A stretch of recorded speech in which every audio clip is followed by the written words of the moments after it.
है तो क्या क्या आपका मोटो रहेगा, क्या व्यवस्थाएं रहेगी अगर आप जीत जाते हैं तो बताइए। इस समय तो बारकोंसेल के लिए सबसे अहम मुद्दा ये है कि किस तरीके से सुविधाएं अधिक से अधिक बढ़ाई जा सके। रिटायरमेंट का एक मेन मुद्दा सब जगह मालूम चला कि रिटायरमेंट की एज को कैसे कम किया जाए। दो ही मेन मुद्दे नजर आते हैं। और आगे जो जो नीचे स्तर के जो वकील है जो नए आए हैं उनके लिए क्या व्यवस्था उसके है? लिए जस्टिस अनूप खंड साहब ने ऑलरेडी ऑर्डर कर दिया है। कोशिश करेंगे कि उसकी इम्प्लीमेंटेशन तुरंत प्रभाव से हो सके। कितने कैंडिडेट है टोटल? 34 कैंडिडेटों ने नॉमिनेशन भरा है अभी तक। चुनाव की तारीख क्या रहेगी? चुनाव 22 अप्रैल को चुनाव होने हैं। 234 नामांकन दाखिल हो चुके हैं। आपका शुभ नाम बताइए। रजनीश गुप्ता मेरा 99 का एनरोलमेंट है जी। और मैं जयपुर हाईकोर्ट प्रैक्टिस कर रहा हूँ। बेसिकली करौली का रहने वाला जी सर, बताइए कि 22 अप्रैल को बार काउंसिल के चुनाव रहेगा, क्या मोटो रहेगा, क्या व्यवस्थाएं रहेगी और क्या रणनीति रहेगी?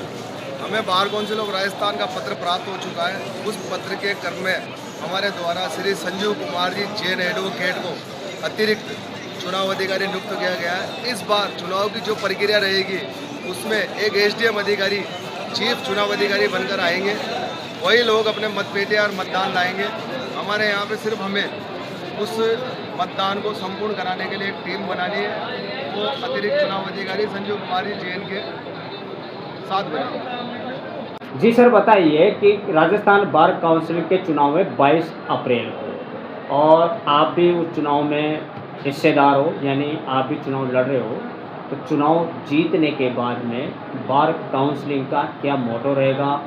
आप लोगों की तरफ से अधिवक्ताओं के प्रति क्या कार्य रहेगा जिससे कि उनको सहानुभूति मिले?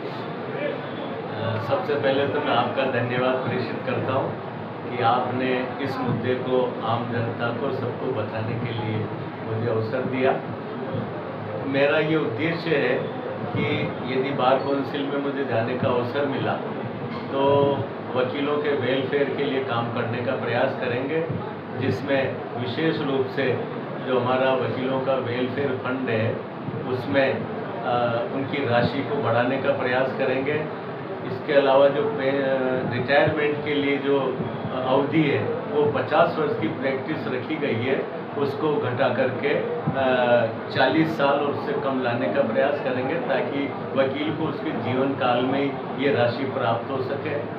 इसके अलावा हमारा उद्देश्य ये है कि जो नए अधिवक्ता एनरोल्ड होते हैं उनको कुछ राशि बार काउंसिल की ओर से उनके मासिक प्रोत्साहन राशि मिले 2 साल 3 साल 4 साल तक, ताकि उनको इस प्रोफेशन के प्रति लगाव पैदा हो और वो वकालत करने में इंटरेस्ट पैदा करें।